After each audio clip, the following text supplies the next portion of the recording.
ગુજરાત યાત્રાધામ વિકાસ બોર્ડ સુવિધા ઉપલબ્ધ કરી છે। પરિક્રમા 8મી એપ્રિલથી 8મી મે સુધી ચાલશે।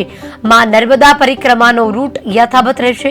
શાંતિપૂર્ણ માહોલમાં પરિક્રમા પ્રારંભ કરે તેવી અપીલ કરાઈ છે। નાવડી સંચાલન, પાર્કિંગ, આરોગ્ય સલામતીની વ્યવસ્થા કરવામાં આવી છે। 8મી એપ્રિલથી 8 મે સુધી થવાની છે। દર વર્ષે નર્મદા પરિક્રમા 14 કિલોમીટરની થાય છે અને આ વખતે પણ એનો રૂટ યથાવત રહેશે।